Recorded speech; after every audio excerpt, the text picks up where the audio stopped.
The dust cloud appeared on the horizon first, followed by the unmistakable silhouette of a rider pushing their horse to its limits. Willow O'Malley gripped the edge of the general store's porch railing as she watched the approaching figure, her knuckles turning white. It was 1876, and Desdemona, Texas, had seen its fair share of desperate riders, but something about this one made her pulse quicken. "Looks like trouble," muttered Mr. Jenkins, sweeping the wooden boards beside her. "It's always trouble these days," Willow replied, smoothing down her navy blue skirt with trembling hands. At 22, she'd already seen enough trouble to last a lifetime. The rider pulled his exhausted horse to a halt at the hitching post, and Willow caught her breath. He was tall, with shoulders broad enough to block the afternoon sun. His clothes were travel-worn, but even coated in trail dust, there was something commanding about him. When he removed his hat to wipe his brow, she glimpsed unruly dark hair and a face weathered by sun and wind. "Water," he said, his voice deep and rough as he approached the store. "For the horse first." Willow stepped back as he passed, catching the scent of leather and open prairie. Mr. Jenkins pointed him to the water trough, and the stranger led his lathered mount to drink. "Name's Zachariah O'Brien," he said over his shoulder, stroking the horse's neck as it drank deeply. "I'm looking for Sheriff Davis." "2 buildings down," Willow answered, surprising herself by speaking. Something about the intensity in his blue eyes made her uneasy. "The jail with the crooked sign." He nodded his thanks, and she noticed the gun on his hip not displayed with the flashy bravado of gunslingers passing through, but worn with the comfortable familiarity of a tool. "You're not planning any trouble, are you, Mr. O'Brien?" she asked, lifting her chin. A ghost of a smile crossed his face. "No, madam, I'm trying to prevent it." He tipped his hat and led his horse toward the sheriff's office. Willow watched him go, knowing she should return to the schoolhouse to prepare for tomorrow's lessons. As the town's only teacher, she had responsibilities, yet she lingered, wondering what kind of trouble followed a man like Zachariah O'Brien. The following morning, Willow arrived early at the one-room schoolhouse on the edge of Desdemona. The modest building served the educational needs of 27 children of varying ages, from the youngest Henderson boy at 6 to the Cooper twins who would finish their schooling this year at 16. Teaching was Willow's calling, something she'd known since she was a child herself. She was arranging readers on the desks when the door creaked open. Sheriff Davis entered, followed by the stranger from yesterday, Zachariah O'Brien. "Miss O'Malley," the sheriff nodded, removing his hat. "This here's Mr. O'Brien. He's going to be staying in town for a spell, helping me with some business." Zachariah stood with his hat in his hands, revealing dark hair that curled slightly at his collar. "Miss O'Malley, Mr. O'Brien," she acknowledged coolly. "What brings you to our schoolhouse?" Sheriff Davis cleared his throat. "Well now, that's just it. Mr. O'Brien here is a deputy marshal. He's tracking some men who might be coming this way. Thought it prudent to familiarize him with the town, including where all the young ones gather during the day." Willow's heart quickened. "Is there danger to the children?" "Not if I can help it," Zachariah replied, his eyes scanning the room with professional assessment. "Just being thorough, madam. The men I'm after aren't known for their discretion or mercy." "The Keller gang," Sheriff Davis added in a low voice. "Robbed a bank in Fort Worth, killed 2 people. Word is they're headed this way, looking to lay low." Willow's hand went to her throat. The Keller gang was notorious even in their small town. "What should we do?" "For now, nothing different," Zachariah said. "We don't want to cause panic. But if you see strangers lingering near the school or anyone who makes you uneasy, you send one of the older boys for the sheriff or me immediately." She nodded, studying him with new interest. Not just a drifter or a cowboy, but a lawman with a purpose. "I understand. Good." He moved to the window, looking out at the expanse of prairie beyond the town. "I'll be checking the surroundings regularly. Sheriff's putting me up at Mrs. Henderson's boarding house if you need to find me." After they left, Willow found herself staring at the doorway where Zachariah had stood. There was something about him, a steadiness that suggested he was a man who kept his promises. She hoped that included his promise to keep Desdemona safe. The children arrived in their usual boisterous manner, and Willow pushed thoughts of danger and blue-eyed marshals from her mind. By midday, she had almost convinced herself that the threat was distant, unlikely to touch their small community. That illusion shattered when gunshots echoed from the direction of the bank. "Everyone under your desks," Willow commanded, her teacher's voice cutting through the startled cries. "Thomas, pull the shutters closed. Mary, help the little ones." Heart-pounding, she moved to the door, locking it firmly before peering through a crack in the shutters. Men on horseback were racing down the main street, guns firing into the air, 4 of them rough-looking and desperate. The Keller gang had arrived sooner than anyone expected. From her vantage point, she could see townspeople scattering for cover. Then a lone figure stepped into the street, stance wide and determined. Even at this distance, she recognized Zachariah, revolver drawn as he faced the approaching riders. "Dear God," she whispered, 1 against 4, the odds were impossible. Yet there was no hesitation in his movement as he fired, hitting the lead rider who tumbled from his horse. The remaining 3 scattered, taking cover behind the water trough and the posts outside the saloon. Miss O'Malley. Thomas's frightened voice pulled her attention back to the classroom. "What's happening?" "Everything will be fine," she assured him, praying she wasn't lying.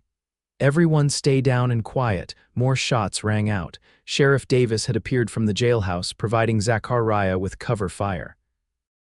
One of the gang members broke away, running toward the schoolhouse. Willow's blood turned to ice. She moved swiftly to her desk drawer, pulling out the small revolver her father had insisted she keep after the incident 2 years ago when a drunk cowboy had threatened her during lessons. She'd hoped never to use it. "Stay hidden," she instructed the children, her voice remarkably steady. She positioned herself beside the door, gun in hand, safety off as her father had taught her. Heavy footsteps pounded up the schoolhouse steps. The doorknob rattled violently. "Open up." A gruff voice demanded. "I need hostages," the children whimpered. Willow raised the revolver, aiming at the door. "I count to 3, then I'm shooting through this door," the man shouted. 1, Willow's hands trembled. 2. A single gunshot cracked the air, followed by a heavy thud on the porch. Silence fell. "Miss O'Malley," Zachariah's voice called out. "Are you and the children all right?" Relief flooded through her so intensely that her knees nearly buckled. "We're unharmed," she managed to call back, lowering the gun. "Stay inside until I come for you. It's not over yet." She could hear more gunfire in the distance, but it seemed to be moving away from the school. Willow gathered the children in a circle, keeping them away from windows, and led them in quiet songs to distract from the occasional distant shots. It was nearly an hour before Zachariah returned, knocking 3 times on the door before identifying himself. When Willow opened it, she gasped at the blood staining his left sleeve. "You're hurt." "It's nothing," he said dismissively, though his face was pale beneath his tan. "The gang's been dealt with. Sheriff Davis is wounded but will recover. We need to get these children home to their families." Together, they organized the older children to walk the younger ones home in groups, with Willow accompanying the smallest children personally. By the time she returned to the schoolhouse, the sun was setting, casting long shadows across the porch where Zachariah sat, his back against the wall, eyes closed. "Mr. O'Brien." She approached cautiously, his eyes opened instantly, alert despite his exhaustion. "Miss O'Malley." "That doesn't look like nothing to me," she said, gesturing to his bloodied sleeve. "Come inside. I have medical supplies." He followed her without argument, which told her more about his condition than his stoic expression. Inside, she lit the oil lamps and retrieved her medical kit from the supply closet. "Remove your shirt, please," she instructed, arranging bandages and antiseptic. He raised an eyebrow but complied, wincing as he peeled the fabric away from the wound. A bullet had grazed his upper arm, leaving a deep furrow through muscle. Willow worked methodically, cleaning the wound with steady hands despite the distracting expanse of his broad chest and the collection of scars that told stories of a dangerous life. "You saved us today," she said quietly as she began bandaging his arm. "Just doing my job, Miss O'Malley." "Willow," she corrected him. "I think after today you can call me Willow." A faint smile touched his lips. "Then I'm Zach to you." Their eyes met and something unspoken passed between them. In that moment, with the lamp's glow illuminating his face, the hard lines of the lawman softened. "Thank you, Zach," she said, securing the bandage, "for protecting my students, for protecting me." "I made a promise," he replied simply. As they left the schoolhouse together, the town was eerily quiet. News of the gunfight had reached everyone, and most families were staying indoors tonight. Zach insisted on walking Willow to her small house near the church, vigilant despite his injury. "Will you stay in Desdemona now that the gang is captured?" she asked as they reached her gate. He looked down the dusty street, his expression unreadable in the gathering darkness. "For a while. There's paperwork, testimonies to gather, and the sheriff will need help until his wound heals." She nodded, ignoring the flutter of relief in her chest. "Then I'll see you around town, Marshal." "Count on it," he replied, tipping his hat before turning to leave. Willow watched him walk away, his tall figure gradually dissolving into the twilight. Only after he disappeared from view did she enter her house, wondering what it meant that her hands were still steady from tending his wound, yet trembled now at the memory of his touch. The following weeks brought an uneasy calm to Desdemona. The Keller gang's defeat became the stuff of local legend, with each retelling making the outlaws more menacing and Zachariah's actions more heroic. Zach himself seemed embarrassed by the attention, preferring to focus on helping Sheriff Davis recover and maintaining order in the town. Willow saw him often. Sometimes he would ride past the schoolhouse during recess, tipping his hat to her as the children waved enthusiastically.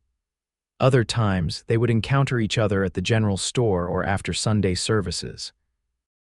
Their conversations were brief but increasingly warm, moving beyond the polite exchanges of acquaintances toward something like friendship.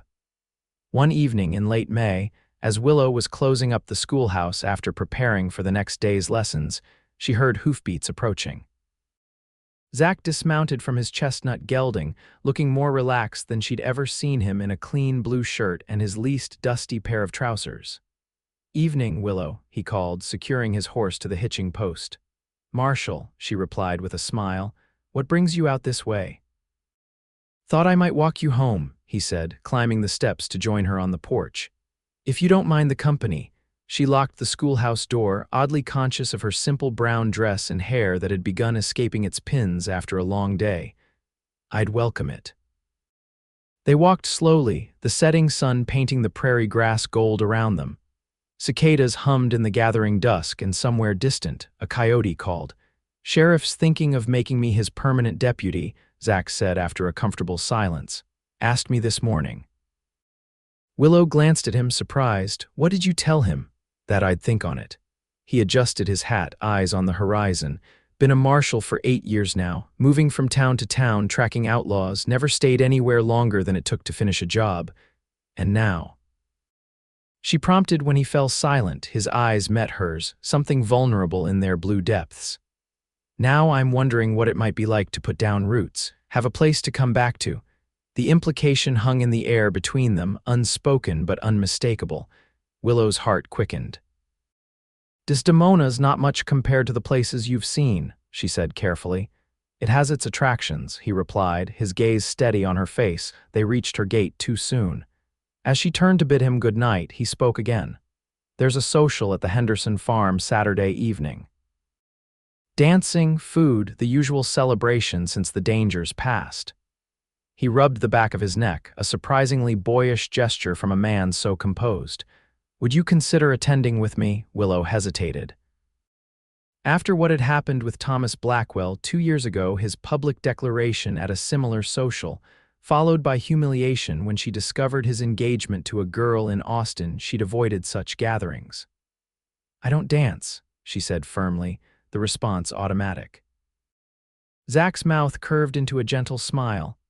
"Then we'll just sway together," he replied, the words simple but laden with promise. Something in his expression, earnest, hopeful, melted her resistance. "All right," she agreed softly. "Saturday." His smile widened, transforming his usually serious face. "I'll call for you at 6. She watched him mount his horse with fluid grace, raising a hand in farewell as he rode back toward town. Only when he was out of sight did Willow allow herself to smile, pressing her hands to her flushed cheeks like a girl receiving her first invitation to a dance. Saturday arrived on a wave of anticipation. Willow spent the morning teaching as usual, though her thoughts kept straying to the evening ahead. After dismissing her students, she hurried home to prepare, filling her copper tub with heated water for a proper bath. She chose her best dress forest green with delicate ivory lace at the collar and cuffs. It was 3 years old but still fashionable enough, or so she hoped. Her hair she arranged in a more elaborate style than her usual practical bun, allowing soft curls to frame her face. At precisely 6 o'clock, a knock came at her door.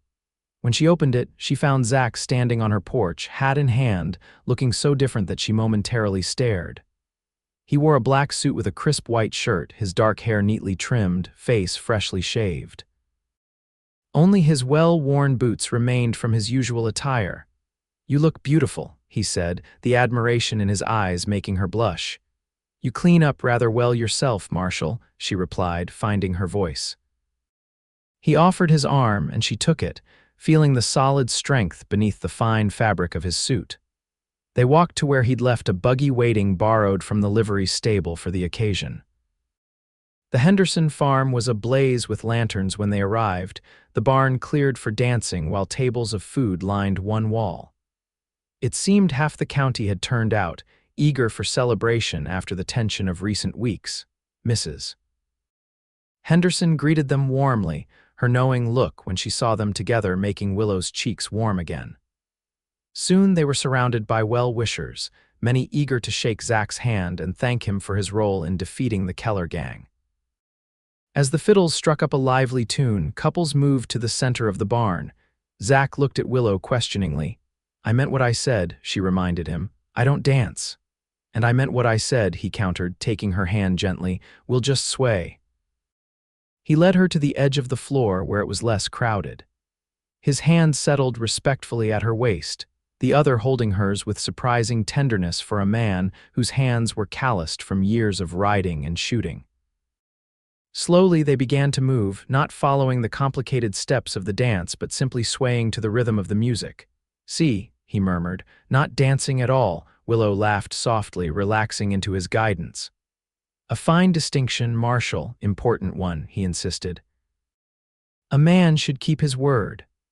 As the evening progressed, they swayed through several songs, talked with neighbors, enjoyed the plentiful food, and somehow never strayed far from each other's side. When the music slowed and the lanterns burned lower, Zach suggested they step outside for some air. The night was clear, stars scattered like diamond dust across the velvet sky. They walked to the edge of the Henderson property, where the cultivated farmland gave way to open prairie stretching toward distant hills. "I never thought I'd feel at home here," Zach said, breaking a comfortable silence. "Been moving so long, I forgot what it was like to want to stay somewhere." "What changed?" Willow asked, though something in her already knew the answer. He turned to face her, features half illuminated by the distant lanterns, half in shadow. "I think you know," Willow's breath caught. "Zach, I'm not a man for flowery words," he said, taking her hands in his. "But I know what I feel. These past weeks, getting to know you, seeing your strength and kindness, it's changed something in me, given me a reason to stop running. We've known each other such a short time," she whispered, though her heart was racing. "Some things don't need time. They just need the right moment, the right person." His thumb brushed across her knuckles. "I'm not asking for promises tonight, just a chance to show you what kind of man I could be for you, here in Desdemona." The honesty in his voice touched something deep within her. This wasn't Thomas Blackwell's practiced charm or hollow promises. This was a man laying his heart bare, asking only for possibility. "I'd like that," she said finally, her voice soft but steady. His smile was slow and warm as summer.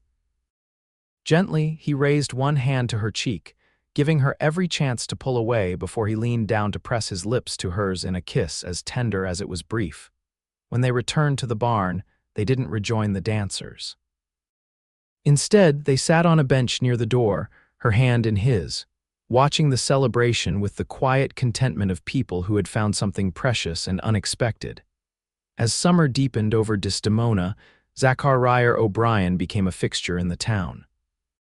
He accepted the position as Sheriff Davis's deputy, rented a small house near the jailhouse, and settled into the rhythm of community life with surprising ease for a man who had spent years drifting.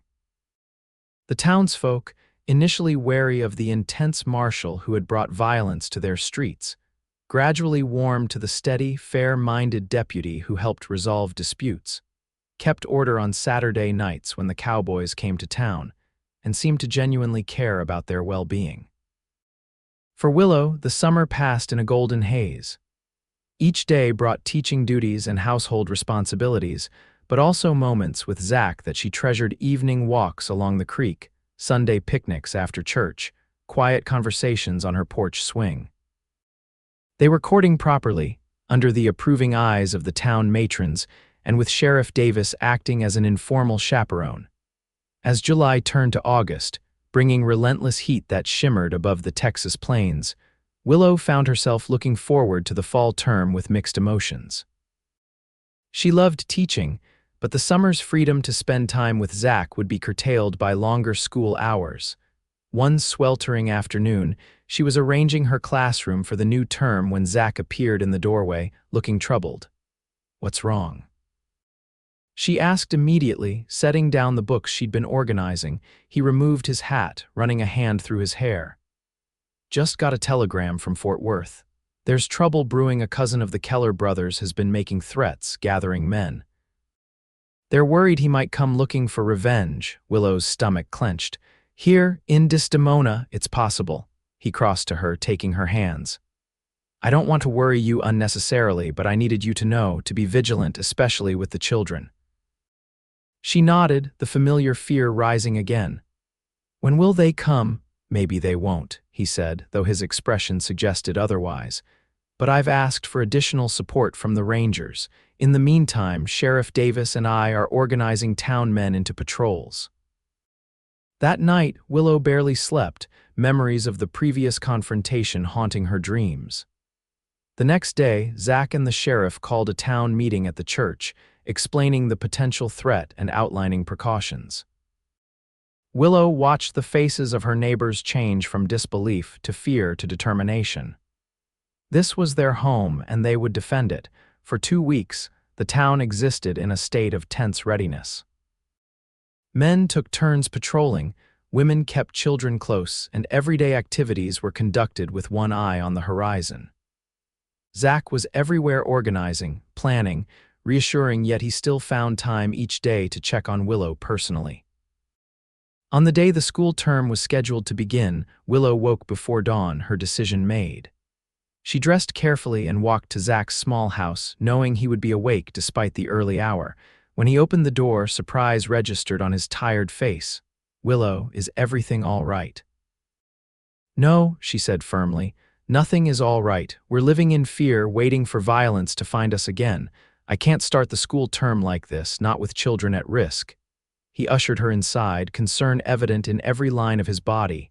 "What are you thinking of doing?" "I'm thinking," she said, meeting his eyes steadily, "that instead of waiting for them to come to us, we should go to them." "Absolutely not," he replied immediately. "I won't put you in danger." "Not me," she clarified. "You and the Rangers. Go to Fort Worth, find this Keller cousin, stop this before it starts. Sheriff Davis can manage here with the town patrol while you're gone." Zach paced the small room, considering. "It might work," he admitted finally. "Take the fight to them instead of waiting." "But leaving the town would be the best protection you could offer," she finished for him. "End this, Zach, then come back to me." He stopped pacing, studying her face with an intensity that made her breath catch. "You know I will always come back to you." "I know," she whispered. He left the next morning with 4 Rangers who had arrived the previous evening. Willow stood with the town council as they rode out, her heart in her throat as she watched Zach's broad shoulders disappear into the distance. The school term began as scheduled, though Willow kept a loaded rifle in the supply closet and had the older boys practice evacuation drills with the younger children. Each night she prayed for Zach's safety and swift return. A week passed with no word. Then, too. Sheriff Davis tried to reassure her, saying no news was likely good news. It meant they were still tracking the gang, not that anything had gone wrong. On the 17th day, a lone rider appeared on the horizon during afternoon recess. Willow's heart leapt, then plummeted as she realized it wasn't Zach's familiar silhouette. The rider proved to be a ranger, dusty and trail-worn, bearing a message for Sheriff Davis.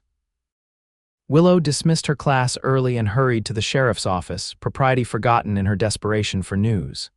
"Miss O'Malley," Sheriff Davis greeted her gravely when she burst through the door. "Where is he?" she demanded. "Is he?" She couldn't form the terrible question. "Wounded," the sheriff said, and she sagged against the doorframe in mingled relief and fear. "But alive and recovering in Fort Worth. They found Keller's men, and there was a significant firefight. Deputy O'Brien took a bullet to the leg, but the doctor says he'll heal clean." And the threat. "Eliminated, Keller's cousin and most of his men are dead, the rest scattered to the four winds with rangers on their trail." He smiled tiredly. "It's over, Miss O'Malley, truly over this time." "I need to go to him," she said immediately. Sheriff Davis nodded as if he'd expected nothing less. "Stage leaves tomorrow morning. I took the liberty of reserving you a seat.